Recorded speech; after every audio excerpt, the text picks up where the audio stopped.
É uma alegria e uma honra imensa para mim estar aqui mais uma vez participando da Romaria das Histórias, a convite da querida Silvana Flor. Desta vez, abordando o tema, o resgate da oralidade nos caminhos de Câmara Cascudo. Câmara Cascudo foi um provinciano incurável. De sua terra natal nunca quis sair. Recusou diversos convites. Ser membro da Academia Brasileira de Letras, ser senador a convite de Getúlio Vargas, ser o primeiro reitor da Universidade de Brasília a convite de Juscelino Kubitschek. Ficou aqui e aqui se dedicou ao estudo do folclore e construiu uma obra que ultrapassou as fronteiras do Estado e até mesmo do Brasil. Nascido em Natal, a 30 de dezembro de 1898, aprendeu a ler sozinho, aos 6 anos, com a revista Tico Tico. Mas a oralidade já fazia parte de sua vida e tinha um papel muito especial. Indo ao sertão passar férias, tanto do Rio Grande do Norte quanto da Paraíba, se deslumbrou com o imaginário popular. O aboio, o vaqueiro, a cantoria de viola, as lendas, os mitos, as superstições, o lobisomem, a mula sem cabeça, tudo isso despertou naquela criança tão curiosa a pergunta, várias perguntas. Por quê? Como? De onde vem isso? Quais as origens? E na busca dessas origens, ele se debruça sobre o estudo do folclore, entendido por ele como cultura popular. Não uma cultura acessória, nem uma cultura inferior à cultura letrada, mas a cultura essencial, a mais importante, a base. Nessa busca de origens, a tradição oral sempre desempenhou um papel muito importante. Além da busca em referência bibliográfica, em livros, a oralidade sempre foi para Cascudo uma fonte de pesquisa importantíssima. E aí entram os contadores de história. Fabião das Queimadas, as amas da sua casa, a mãe, o pai, os avós, as tias, depois os filhos, depois os netos, desempenham um papel importante como fonte de pesquisa, transmissor dessa oralidade. Dentro de sua obra, a gente pode citar alguns títulos cuja oralidade estão presentes de uma forma muito maior.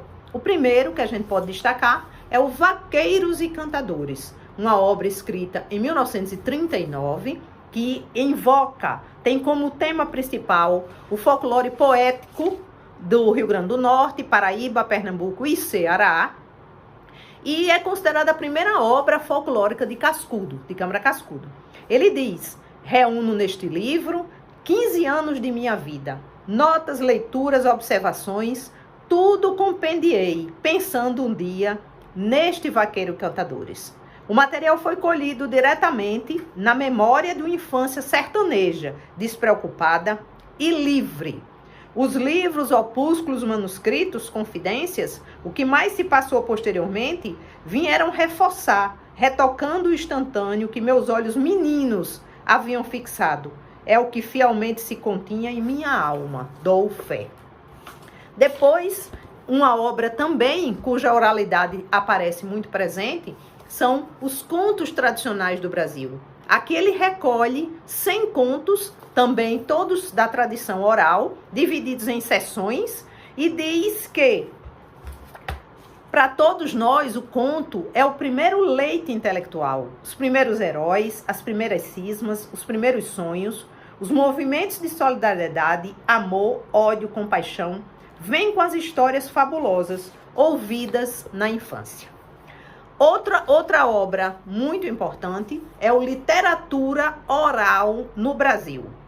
Nesse, a definição de literatura oral, ele amplia essa definição, não apenas para provérbios, para o que se fala, para locuções, mas, segundo a sua análise, todos os autos populares, danças dramáticas, as jornadas dos pastoris, as louvações das lapinhas, chegança, bumba meu boi, fandango, o mundo sonoro e policolor dos reisados, resistindo numa figura, num verso, num desenho coreográfico, são os elementos vivos da literatura oral.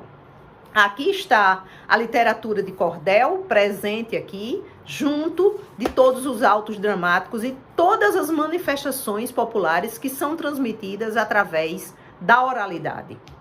Outras duas obras também falam muito sobre o tema, que são locuções tradicionais do Brasil e coisas que o povo diz. Nas locuções, ele vai falar sobre as origens justamente das expressões populares, que são tão faladas por nós brasileiros. E qual a origem disso? Macaco não olha o rabo, coma sal com ele, são outros 500. É de tirar o chapéu, escuro como um prego, passou-lhe a mão na cabeça, fazer sopa. E todas essas expressões que estão aqui nessa obra, ele busca definir e buscar as origens mais remotas que estão aqui. Coisas que o povo diz, também é outro livro cujas expressões são ressaltadas, e ele fala que a voz do povo é a voz de Deus. Eu acho que aqui está sucintamente a maior importância que ele dá à oralidade, na hora que ele diz que o povo é a sabedoria maior que está retratado aqui nessa obra. Além de tudo isso, eu quero falar também um pouco sobre o Câmara Cascudo pai e avô, que também usava a oralidade muito na sua vida diária, seja conversando com visitantes que vinham à sua casa, seja no seu reduto familiar com nós.